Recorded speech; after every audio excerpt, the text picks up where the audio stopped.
Hey, what's up guys, Matt with the Movement System.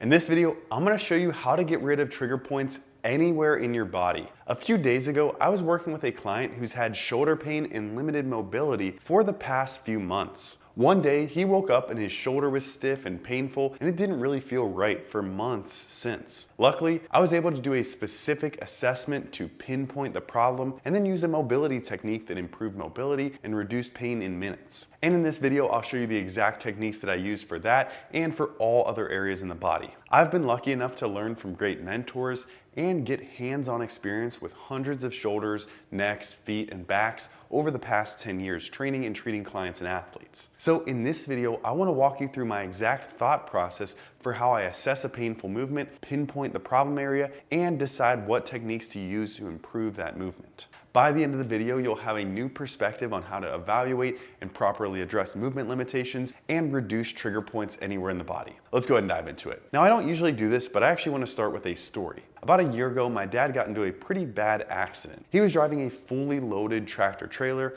when the load shifted and tipped the truck over. He called me a few minutes later and let me know that he was in an accident, but thankfully that no one else was involved and that he was totally fine. I was relieved at first, of course, but the thing that I told him was, wait until tomorrow. And sure enough, he called me as soon as he woke up the next day and said that his neck was so stiff that it felt like he had a neck brace on. Basically, his body was prepared in case he rolled another truck that day.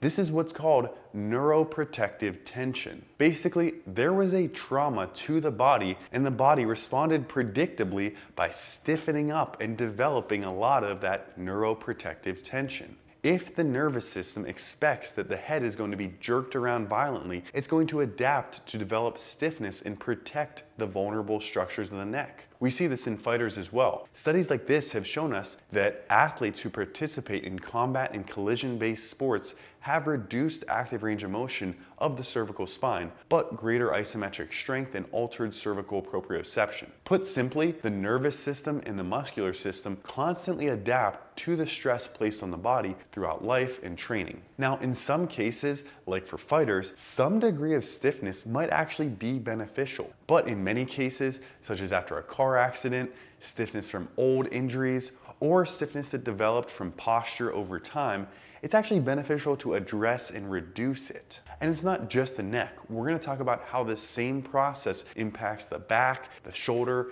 the ankle, the foot in just a minute. But for now, I just want you to really understand that your body and the different areas of neuroprotective tension tells a story about the stresses, injury history, and movement patterns that you've adapted to over time. I'm going to do my best to help you understand that story that your body is trying to tell you and step in to address those areas of tightness that are no longer beneficial for you. So here's how we're going to break this down. Now that we understand the basic principles, we'll go head to toe addressing the 6 most common areas of tension and what you can do to address them. For each one, I'm going to give you a self-release technique as well as a movement technique, and you need to do both to help address this long term. Since we've already been talking about it, let's start with the neck. One common area for tightness or trigger points in the neck is the suboccipital. The suboccipitals are in the top of your neck just below your skull, and the self-release technique for this involves placing the thumbs at the very back top of the skull. I'll be right back. All right, we've got Os here, the skeleton that lives in my son's playroom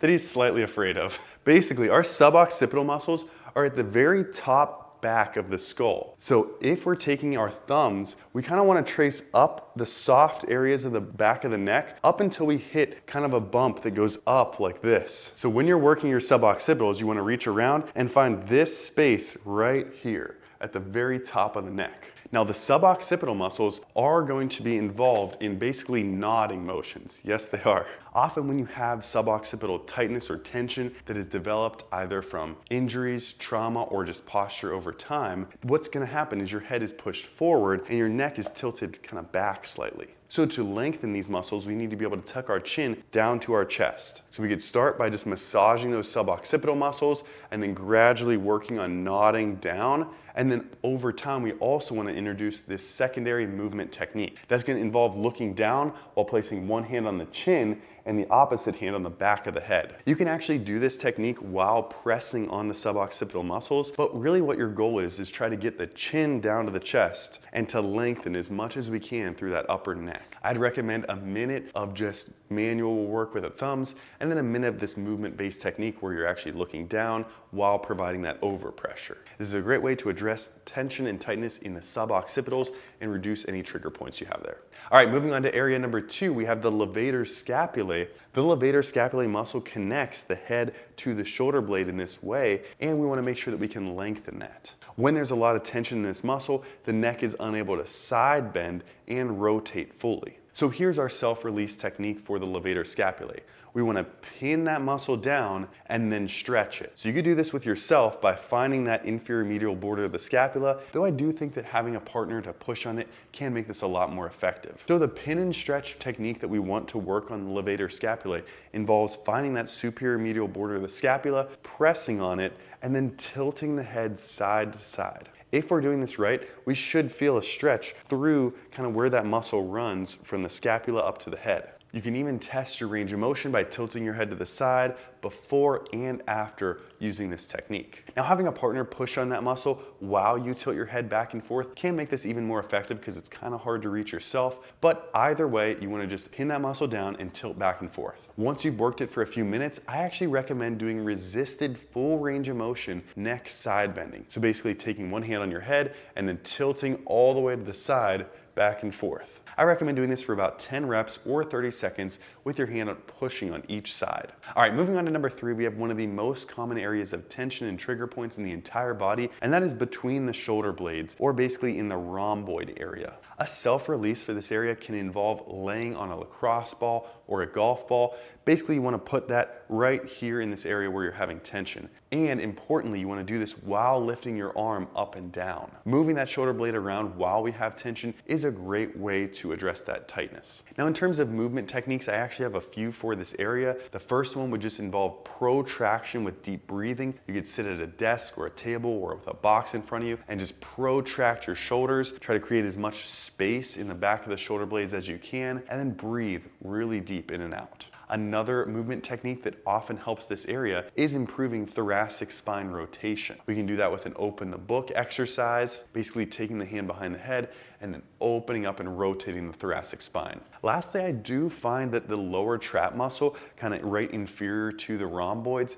is often neglected. So working a low trap raise into your training can help with this as well. This would involve taking your hand or a very light dumbbell and then raising up at about a 30-degree angle away from the body like this. And then my last piece of advice, if you are lifting weights and you have that tension in the back of the shoulder blades, is to alternate sometimes between doing bench press and shoulder retracted movements and something like a weighted push-up or a landmine press that involves protraction. When we bench press, we pin our shoulder blades back and we create a lot of tension and stiffness in this area, and we just need to balance that with some amount of work that actually creates protraction and space and expansion in this area. All right, the fourth area of tension that we want to address is actually the front of the shoulder or kind of the inside of the chest. Now, this can present in a couple different ways, but what I always like to do is test shoulder internal rotation and external rotation range of motion. Basically, how far you can kind of open your shoulder up like this or bring your shoulder down like this. Now, either that shoulder internal rotation or external rotation range of motion, or sometimes both, can be stiff when we develop tension or tightness in some aspect of the anterior shoulder. One of my favorite techniques that is surprisingly effective, it's kind of like turning your computer off and back on again, is the subscapularis release. Now, this involves digging your thumb into the subscapularis muscle. Now, where is your subscapularis muscle? It is between your scapula and your rib cage. So it's actually quite hard to get to. If, like me, you have really big lats, chances are you're probably gonna get your lat the first time you're going for this because it's really hard to get all the way down into your scapula. That's okay though, because your lat probably needs some pressure also, but over time you'll probably get a little bit better at actually getting all the way to the subscap. To actually get to the subscap, you need to sort of protract your shoulder blade, or kind of, if you're taking your arm like this, reach it forward. That's going to expose that subscapularis region so that way you can actually get your thumb in there and work on that muscle. Now, if we actually go back all the way to that case that I started with, saying that the client had shoulder tightness and I was able to do one technique to improve range of motion immediately and help his shoulder feel a lot better, it was this. It was a subscapularis release. Now, very relatable to you. This client is a professional dunker.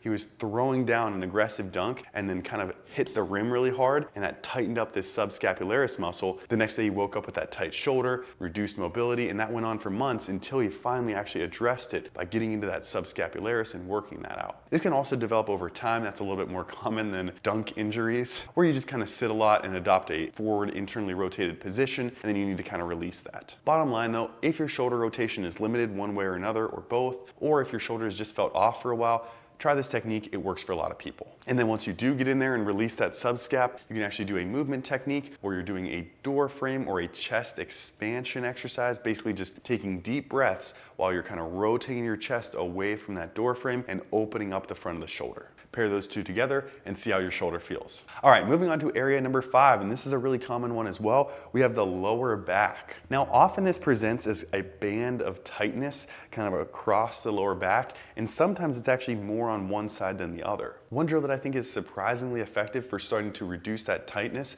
is actually hanging from a bar, but not hanging straight down, rather putting your feet up on a bench or a box so that your knees are bent at sort of a 90-degree angle. This helps to actually posteriorly tilt the hips and get some length and expansion in this lumbar spine region. From that position, you can actually even work on actively tilting your hips forward and back, and then exhaling and fully releasing and expanding through that lumbar spine region. An alternative to this as well, it's a little bit easier to get into, is just putting your feet up on a box and maybe even putting a golf ball or a lacrosse ball under that back and then working on some deep breathing. Now, the movement technique that I would pair with these self-release drills involves improving lumbar pelvic control and dissociation, and something like a dead bug is a really good starting point. This involves just reaching up towards the ceiling and then reaching the opposite arm and opposite leg out. You can even progress this over time by holding a weight or a cable. All right, now area number 6, or our last area of tightness or tension here, is going to be the piriformis, or the deep hip rotators. And actually, I think the self-release for this one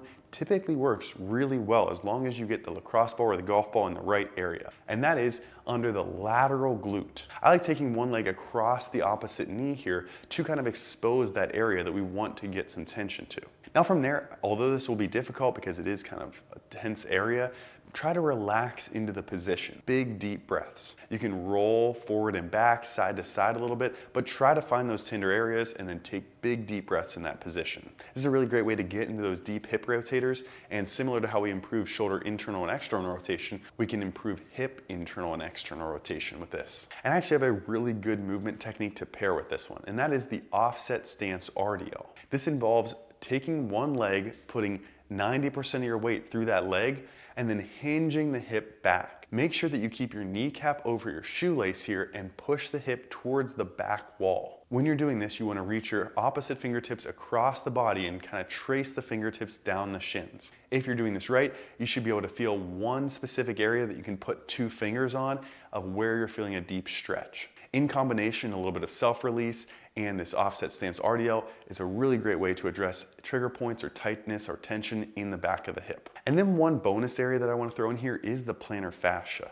A lot of people don't think of this immediately as a trigger point, but a lot of tension can be held in that plantar fascia. And you'd be surprised just how much just rolling your foot on a ball can improve your movement. This can improve things in the foot directly, like toe gripping, to help reduce that tension through the plantar fascia and give you some length at the toes. And it can also improve all the way up to the glutes and the hips. It's so easy to do, just put your foot on a ball and roll for 30 seconds to a minute each side. This can also help keep your foot from being really stiff. After injuries, a lot of times you develop neuroprotective tension in muscles of the lateral leg and then through the foot, and your foot is stiff like a board, but your foot should be able to dissociate front to back. So rolling on a ball is a good simple way to start to mobilize the foot, And then I think adding wedges either under the lateral foot or the front of the foot or both can be a really good way to mobilize and start to get that dissociation in the foot as well. All right, that's as much as I could pack into one video. I hope you learned something. And this is a great time to mention that if you're a coach or trainer working with clients and athletes to reduce tension and improve their movement, then you should check out our new Anatomy and Biomechanics course.